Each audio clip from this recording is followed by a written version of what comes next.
a biblical perspective on life, culture and current events. This is 2020 on Vision. You know, with the dramatic developments in the Middle East, some first-hand and no doubt personal connections and emotional insight even into the things that have been going on in the Middle East. And while our special guest today served in the Israeli military as a younger man, and then while travelling after his army service had a life-changing encounter with God. He knows the heartbreak of conflict, having lost even a close friend who was captured, tortured and killed by Hamas. And amidst war and rising anti-Semitism, Aaron Abramson was appointed as the first Israeli to lead the organisation called Jews for Jesus. And in what may be a critical moment in the history of the Jewish people, Aaron knows the realities of the conflict that deeply informs his vision for ministry. Aaron Abramson, I want to make a special welcome to 2020 to you. Thank you so much, Neil. It's good to be with you. Aaron, let's start perhaps with some perceptions of what's been going on this last 24 to 36 hours, perhaps even history changing in the way that the Jewish people will be treated, maybe even survive in the Middle East. How are you feeling about the developments, the US strike on the weekend, the Iranian nuclear facilities have been bombed, those at Fordo and Natanz and Isfahan. What's the feeling from you? Yeah, I suppose, in some ways, mixed emotions and feelings throughout all of this. It's been a very, very challenging 18 months. If we go back to October 7th and really think through when the recent escalation and conflict really started to kick off in a far more dramatic way. And people were kind of becoming a little more used to the way things were going, and it seemed to be kind of dying a little bit down in some ways. And yet at the same time, now, in the last just over a week, the recent situation in Iran kind of kicked off and has really brought a lot of emotions to the surface. Benjamin Netanyahu says the offensive was important progress towards the goals of destroying the nuclear threat. Do you feel like yourself, other Israelis too, will see this as a big breakthrough, or just recognising maybe you're not quite there yet?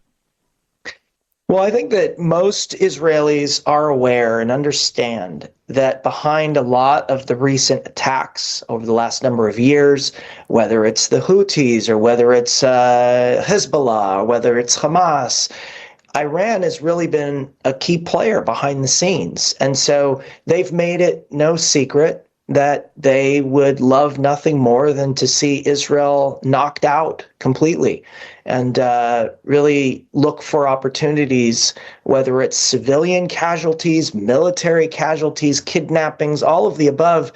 So the Israelis, I think, have understood that something needed to be done at some stage to be able to address that particular player in the Middle East, and understanding as well that they've been enriching uranium. And it's not really a secret as to why. So most Israelis, I think, are on the side of this most recent, this mission to really take out their nuclear facilities. It's been something that even for decades, isn't it, that Israelis have been concerned about, the idea that Iran might have a nuclear weapon, right, and be very trigger happy to use that. Now, with the latest developments, there's some suggestion Washington sending a message to Tehran and urging them now to engage in peace talks. I wonder if you've got any reflection here as where you think this might be going, because it isn't in the Islamic mindset, is it, to have peace talks and thoughts about surrender and such things. Any thoughts about what might be ahead? That's a tough one. I agree with you that it's not really in the culture to lay down, even when things don't seem to be panning out for them. They'll sort of fake it till you make it kind of thing, or don't make it. So there's this kind of public declaration that we're still in control and we're still succeeding and we're still going to mete out destruction on our enemies and all of that, even when it looks completely improbable that any of that would happen. So on the one hand, my hope is that the dire situation brings this particular crisis to a close on some level, where they say, okay, but I agree with you in some ways, Neil, that I don't hold my breath that the leadership there is going to just say, okay, let's wave the white flag. And of course, the activities of the weekend doesn't mean, does it, that missiles will instantly stop raining down on Israel. That's likely to continue, and may even be a more significant barrage that may come in the days ahead. No doubt that would be in the minds of Israelis. Yeah, it is a concern, and they know that there are potentially hundreds, even thousands of missiles that remain, drones, different things that could be sent. Israel has maintained, sky control over the skies over Iran with the warplanes and the ships that have been flying over, and yet at the same time, they've buried away a lot of ballistic missiles that, as you've seen in the recent what's on social media, what's in the news, the destruction of these ballistic missiles that come in at such speeds that it's quite difficult to knock all of them out, even if you get 95% of them. But 5% or 10% still penetrate the Israeli defense systems. Those missiles do so much damage, and they are so shocking. They are not like the small projectiles that were coming over from Gaza and places like that. They are completely different in caliber. And so it's shocking to Israelis to watch what's happening. And yet at the same time, there have been far fewer casualties than there could have been.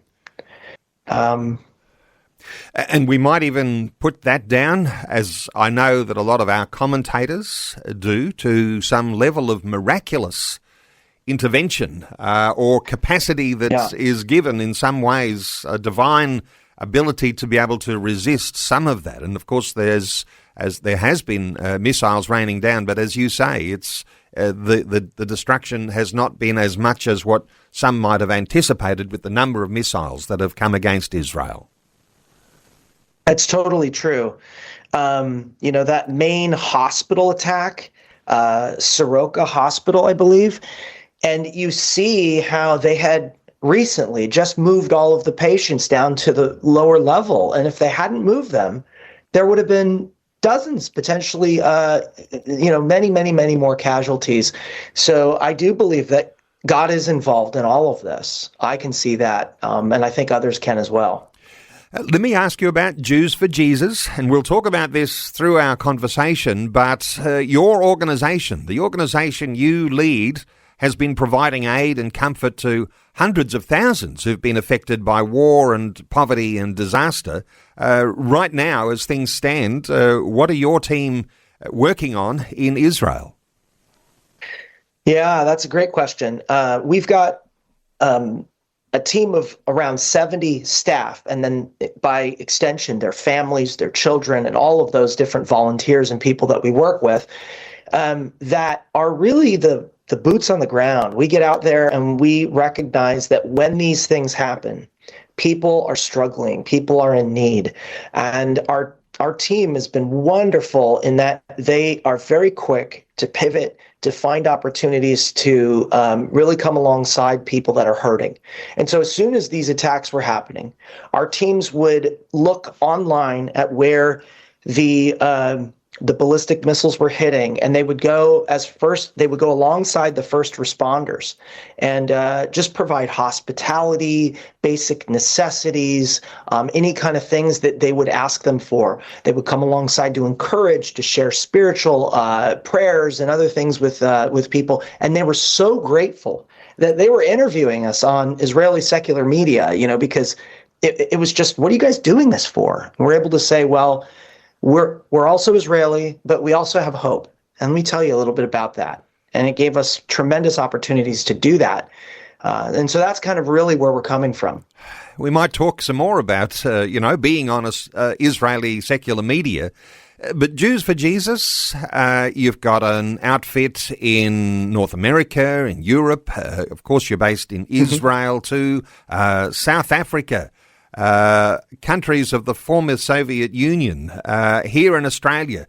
Jews for Jesus, there's expanding plans too, or is it just, is there particular nations that are favourable to get a base happening in? How do you talk about your expansion? Yeah. Well, let me just say, Jews for Jesus, we go where our people go. And, we are from Jewish backgrounds. Our frontline ministry staff are from different types of Jewish traditions. Some of us grew up more Orthodox. Some of us grew up more secular. But we all have that perspective as having grown up in Jewish homes. And many Jews, the majority, are not exposed or don't really have access to the teachings of Jesus, who Jesus was, the New Testament. It's really in many ways kept over here for us as Jewish people on the side. And there's a need, I believe, more than ever, for Jewish people to be able to hear about the hope that Yeshua, Jesus, the Jewish Messiah, came to bring to his people. And we see that first century community exploded, right? And they were all Jews. And so a lot of people walk up to me and they go, that's a contradiction in terms. You can't be Jewish and believe in Jesus. And I go, well, all the first followers and most of the writers of the New Testament, that's who they were. So we feel like we're in good company there. And as far as expanding and really growing our work, we've continued to see our work in Israel grow and expand. There's about 7+ million Jewish people that reside there. And so in a lot of ways, that's the largest, most concentrated Jewish population center in the world. And we keep expanding there to different types of teams, teams that are concentrated on arts ministry and Russian-speaking ministry and ministry through media. And, we have illustrators that do stuff. And, so there's a tremendous amount of stuff. We have a ministry to women that are battered and homeless populations. And so we really try to get out and connect with as many people as we can there. A biblical perspective on life, culture, and current events. This is 2020 on Vision. And our talkback line is open on 1800 316 316. You can send us a text on 0447 488 316. Aaron Abramson is our guest. He's the first Israeli to lead the organisation called Jews for Jesus. And Aaron, I want to ask you about a special time in your life. There's a lot of dimensions to your story. You're raised in a traditional Jewish home in the United States, later moved to Israel as a teenager. You served there in the IDF, the Israeli Defense Force. But while you were traveling after your army service, you had a life-changing encounter with God. I wonder if you can take us into your story. All right. Well, like a lot of young Army, military age Israelis, my parents, had moved to Israel when I was a teenager, and so I was required compulsory service to go and serve for 3 years. So I was in the military in southern Lebanon and different places in the West Bank. And, the intensity of that, many Israelis want to travel and get away after their service. And so many of them come to places like Australia, and they go to New Zealand, and they go to India. And I ended up going to the West Coast of the United States, and really felt that would get me far away from what was happening there in the Middle East. And so I traveled with another Israeli friend for about a year. And during that time when I was traveling, I found myself asking deeper questions about who I was and what it meant to be Jewish and whether there was a God, and if there was a God, whether he wanted anything of me. And so as I traveled, I would pick up things from people, and a number of different people who called themselves Christians would stop and often get excited when they heard that I was from Israel. And, oh, my Messiah's from Israel. I'm very interested. You're from Israel, which was a bit odd, and sometimes I would, kind of be a bit turned off at the time. I wasn't very open to the gospel at all. But it was really at a sort of low point when I was having a conversation with someone in the Seattle area, and they challenged me to read the New Testament. And they just said, Aaron, I think that the answers you're looking for, you're going to find them there. And he said it with such certainty that I felt like I was a bit compelled to say, all right, I guess I'll look. I'm open enough to consider whether it's true. And so I began to read the New Testament. Around this time, I returned to Israel. I'd been in the States for about a year. And I started to go through the Gospels. And I have to tell you, Neil, it was like I'd never read anything like it. The teachings of Jesus, the words of Jesus, they were penetrating just straight into my heart. Nobody needed to prove it to me. I didn't need to go through all the messianic prophecies to go, hey, let's check and see if this is correct. I just knew without a doubt that Jesus was the Jewish Messiah. And I realized at that point, I just started to cry out to God, hey, Jesus, I believe he is really the Messiah. I don't know what to do about it. Is there something that was happening, as you say, you're reading through the New Testament, and the words themselves are the thing that resonates with you. So you didn't have to be convinced in any special way. You already had an idea of your Jewish roots and what we call the Old Testament, the history of Israel. And when you began to read, I sometimes say the words in red, the words of Jesus, they resonated. You just knew that those were words that were speaking to your heart. I just knew they were truth. And while I didn't know what to do about it, I didn't know how to live that way. I mean, I was so compelled by the words of Jesus, and yet I felt so far away from being able to live that kind of life. And I remember saying to myself, there's no way I'm going to be able to live like Jesus. There's just no way. And I get to the very end of the book of Matthew, and right there at the end, he says, for I'm with you always till the very end of the age. And that just struck me. It was that God was with me. He is Emmanuel. He is a God who's with us. And that was the thing that really became, okay, I put my life in God's hands. I said, if you're going to be with me, I guess I can figure it out. Aaron, do you call yourself now a Messianic Jew or a completed Jew? How do you describe who you are? Because, in our Christian context, we talk about Jesus as Lord and Saviour. How do you reflect on Jesus, Jewish Messiah? Those sorts of terminologies come to mind. Yeah. How do you describe yourself these days? Yeah.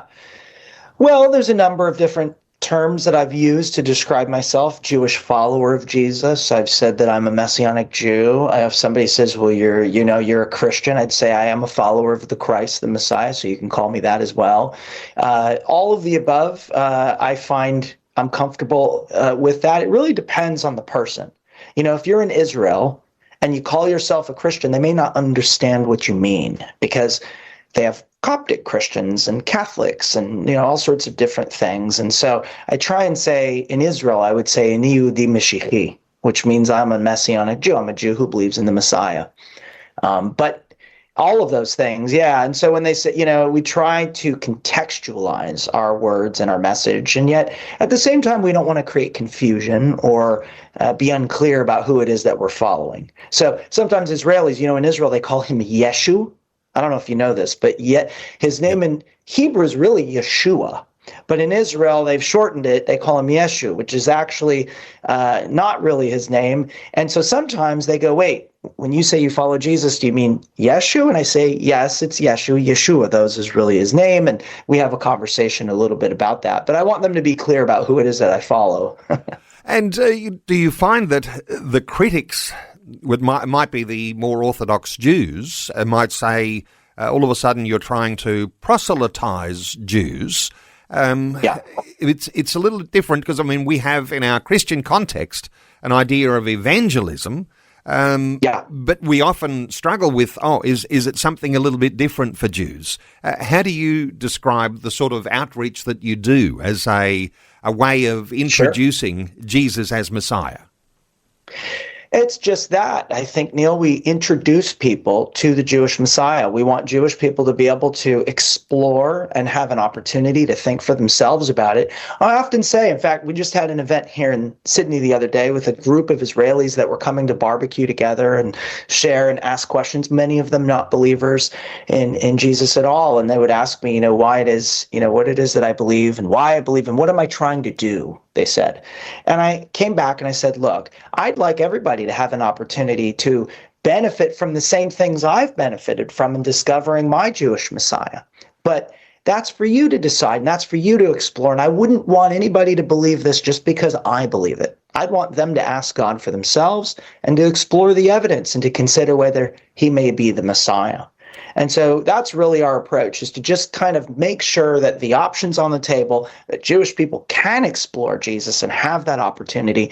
And there are plenty of critics who would like to be able to stop them and contain them and not allow them to read the New Testament. And I'd say, well, that's a mistake. I think the New Testament's a great Jewish book, and all Jews should read it. Aaron, here in Australia, our Prime Minister Anthony Albanese has called a meeting of Australia's National Security Committee this morning, and likely to have made a statement. If that meeting's already over, it might even still be continuing. I'm not even sure where that's all at this point. Here in Australia, there's concerns about the developments, the seriousness of what's happened over the weekend. And I know you don't get too political in your role with Jews for Jesus, but there are people who, and Jewish people here in Australia, who'll be feeling a little bit unnerved by what's gone on, with thoughts that there might be violence and attacks all around the world, including here in Australia. You're here in Australia, you're in Sydney speaking to us today. Have you noted any concerns from Jewish people about what's developing and even fears here in Australia? I think that there is concern. A lot of the Jewish people that I've been meeting with and talking with since I've been here have talked about rising rhetoric that is a lot more out in the open, speaking, just really bluntly anti-Semitic rhetoric that you're hearing. And so, Israel's in the center of the news over and over and over again, and people have very, very strong opinions about it. And Jewish people often feel unsafe as a result of some of the rhetoric. I know on the campuses here, I heard of one such Jewish professor that I, probably rather remain nameless, that had to take a sabbatical just to kind of get away from some of the attack and the language and the way he was being treated as a faculty member at the university here due to the protests, the pro-Gaza protests and so forth. So this has been going on for a while, and it's only become more intense. And some of this will have been generated from our own government and their policies around Israel, and some that have supported, you might say, directly or indirectly, Hamas. It might be heartening that our foreign minister, Penny Wong, has actually welcomed the US strikes on the weekend, and after the US strikes now is backing the call for de-escalation and diplomacy as the next steps. But there must be something heartening in the fact that our foreign minister actually has welcomed those strikes, but some of the blame for some of those narrative issues probably falls at the feet of our foreign minister. Thoughts around that? Because government narrative matters, doesn't it? Absolutely. And it affects the public, and the public feel polarized depending on how, you fall politically. But, one thing I will say is I don't think that there was a lot of love lost on a lot of these different governments when it came to Iran. I think when it comes to the West, Iran's enemy is not just Israel. They've made it clear that they hate the Western powers. They hate America. They hate Australia. They hate England. They hate nations that have different value systems than they do. And they would really love, in a lot of ways, getting to Israel is getting to the West. That's in a big way, a big part of their agenda. And they know that Iran has used language like America's the big Satan and Israel's the little Satan. These are this is the rhetoric that you hear. So I think a lot of the different governments, when they saw what happened, of course, they're not going to really want to go and do it. But in some ways, Israel's done a bit of the dirty work here and the heavy lifting to kind of get underneath this problem that may escalate and affect a lot more than just Israel.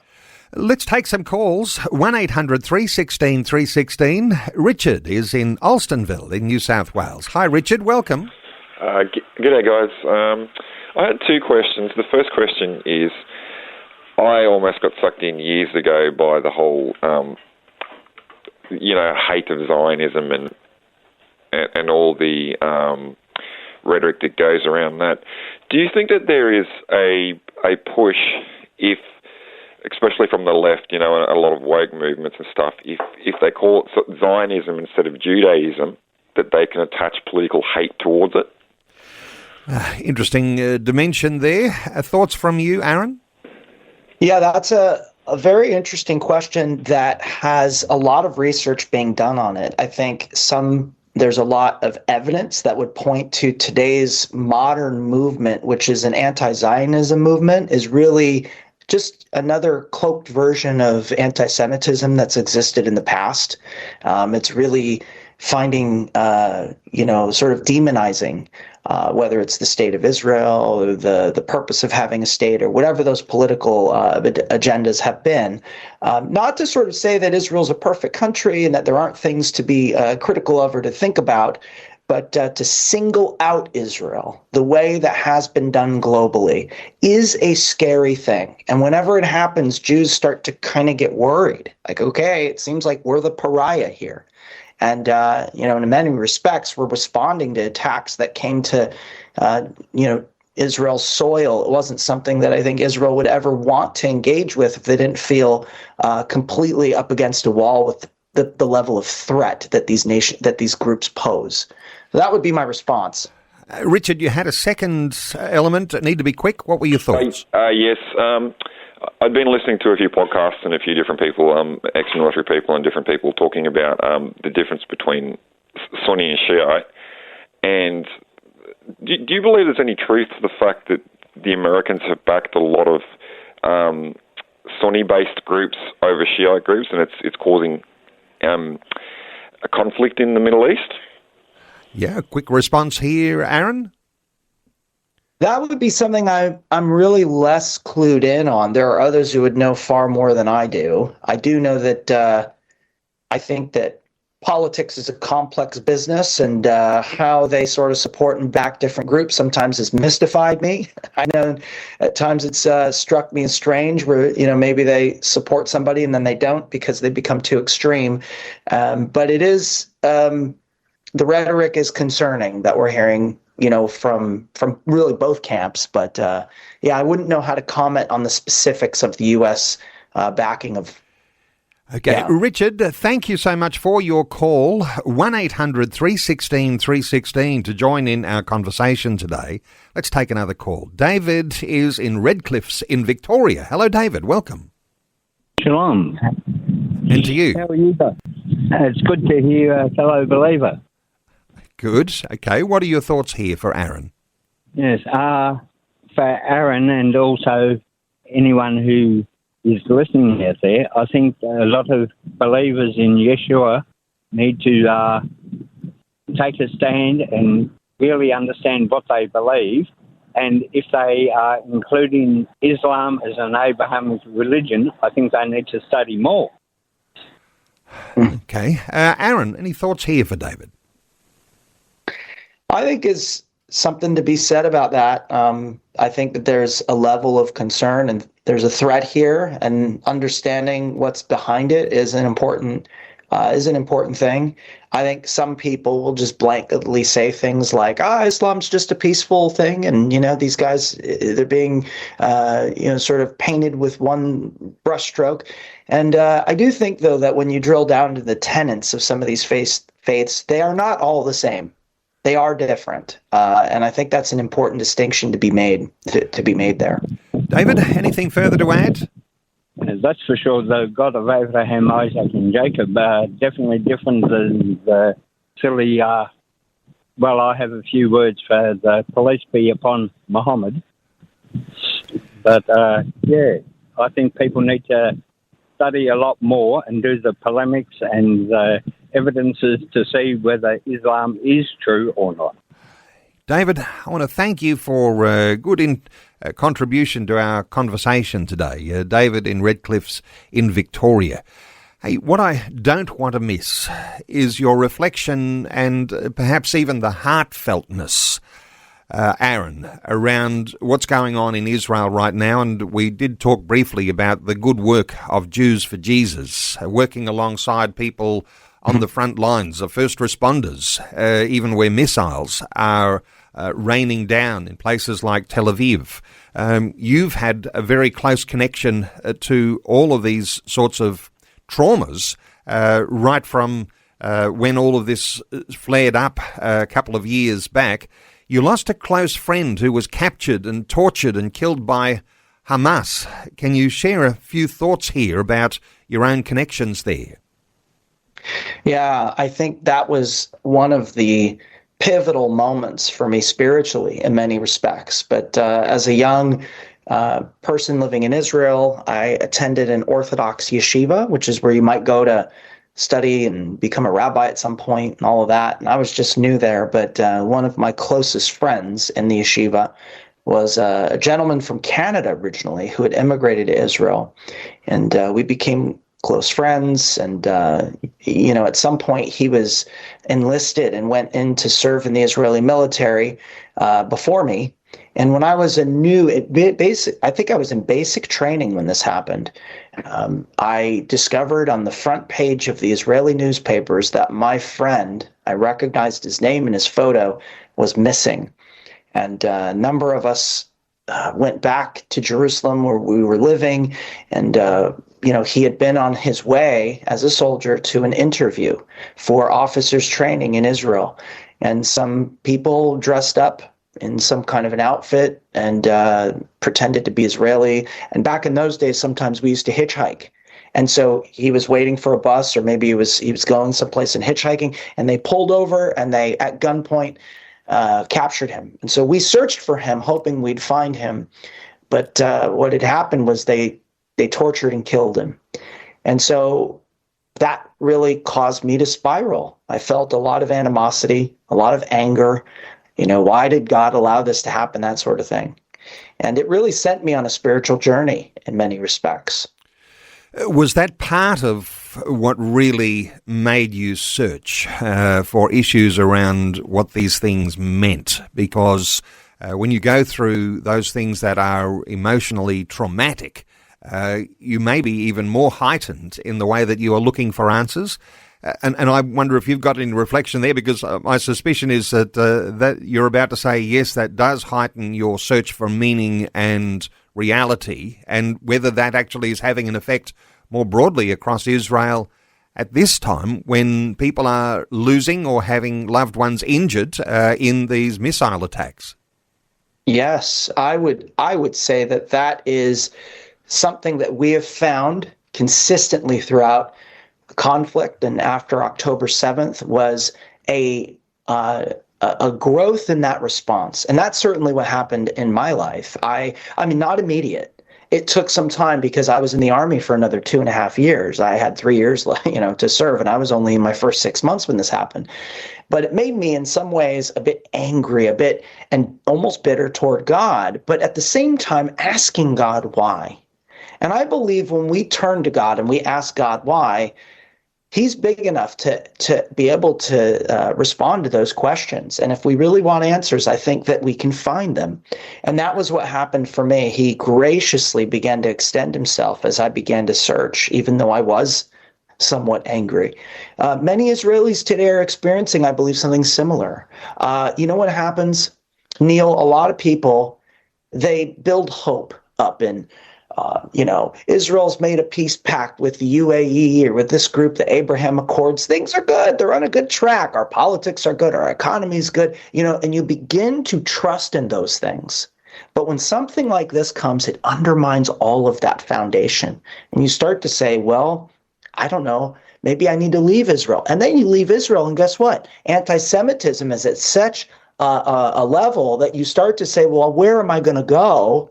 How am I going to deal with this? And sometimes that's where you begin to to pray and seek spiritual answers and deeper answers to these problems. And that's what we're seeing. In fact, I'll just leave you with this. In the earliest part of the war, when the war broke out October 7th, we saw an increase of, I believe it was 2 times to 3 times the number of responses of Israelis who were reaching out to us saying, can we get a copy of the New Testament in Hebrew? We were offering those. You can't just go into a store and buy them. And many people asked for them, and we sent them to them. So we saw spirituality just increase. People seeking answers. When disaster and the threat of annihilation comes, how important is it that you can reflect on the history of the Jewish people, right back to Abraham, the ups and the downs? The reading of the Old Testament is not a fun story. There's a lot of killing, and there's disaster, and there's all sorts of dreadful things in there. To recognise that there is a pattern throughout the history of the Jewish people, is there something in that, when you're asking those questions about God, that you recognise that he still has you as a chosen person, a chosen believer, and that he has your good at heart? It must sometimes be hard to reconcile that. How do you reflect on Old Testament history and things that happen in the present? Well, throughout history, there's been many times over and over they've attempted to annihilate the Jewish people, whether we were in Israel, whether we were in the diaspora, whether we were in Persia back in the book of Esther, whenever it was throughout history, there have been many times. And the Jewish people are a resilient people, but really it's hard not to see God's hand throughout history. You don't see many Jebusites running around or Hittites, and yet you see, and they are visible throughout almost every large city in America and around the world, in Europe and Australia and Middle East. You still see Jewish people existing. And that is a testimony, I believe, of God's promises. Because think about it. Who else through history has been targeted as much as Jewish people, even in the last century? And yet they are still here and still growing and still thriving. And I think that is something to behold. And a lot of people pay attention and can't seem to ignore that God's hand has been involved in that. As I've sometimes said, if you know a Jewish person, you have seen evidence for God, and very, very powerful. Let's squeeze in another call. Pete is in Victoria. Hey, Pete, welcome. G'day, Neil and Aaron. How you doing? Just quickly, I get excited when I hear Jews come to faith in Yeshua, our Messiah. I'm like Ruth, who said to her mother-in-law Naomi in Ruth chapter 1, verse 16, "Your people shall be my people, and your God my God." There is so much talk against Zion, but Zechariah 8:2 says, "Thus says the Lord of hosts, I am zealous for Zion. With great zeal, with great fervor, I am zealous for her." So thank you, Shalom, and thanks a lot. Wonderful insight there, Pete. A thought here for Pete, Aaron? Oh, I just appreciate his heart, and that scripture resonates with me. I believe that, God, Israel's talked about as the apple of God's eye. It's not because we're so great, not because we're perfect, not because we're holier than everybody else, but because God has a plan, and that plan isn't going to be thwarted easily, even by dictators. So that's it. Pete, thank you so much for your call. Aaron, you had anticipated getting back to your homeland this week. Right now, that's not an easy time, is it? Not easy to travel to Israel. Flights are all cancelled, and things are pretty tough getting there right now. You've got family in Israel. Whereabouts are your family? Are they in the missile zones, the high areas where there are attacks? When you think of your own family being there in Israel, whereabouts are they? Are they safe? Have you got word coming out that things are okay? Yeah, so really in the Jerusalem areas where my family live, which is less of a hotspot, although there have been missiles that have been and alarms that have gone off in that area, and they have to still go to bomb shelters. And so I have heard a little bit here and there about how people are doing in Jerusalem, my family, of course, but it is alarming, and you can't get out of Israel. You can't, as Israelis, there's no flights today. And so my family, even if they wanted to leave, wouldn't be able to leave right now. And I was supposed to go to Israel in just a couple of days, and my flights have been canceled. So hoping that I'll be able to get there soon to be able to support our team on the ground. But that's an ongoing prayer request. And we just had a group of around 20 young people that couldn't get out for about a week. And they had to go out through Jordan, through the border, and then fly out through Amman. So there's a lot of creativity you have to have if you even want to sort of arrive in Israel right now. And your team is very active in Israel, but undoubtedly they're going through their own challenges as well, and fatigue, and they've got their own family losses, no doubt, in amidst all of that. What's your encouragement here? And I know you're in Australia and a few more friends for Jews for Jesus. No doubt that would be a very good thing. For people who are on the ground in Israel working hard, what's your encouragement here for listeners today to be supportive of the good work you're doing? I appreciate that, Neil. Really just keep our the believers in Israel are a very small, tight-knit community. There's not that many. Relatively to the size of the population, and less than maybe 0.1%. So we're talking very, very small numbers, and yet they are bringing hope, and they are reaching out to people, and yet they're also impacted. They're also hurting. They're also wondering when this is going to end, and they're wondering whether their own homes are going to be hit. And so continue to lift them up.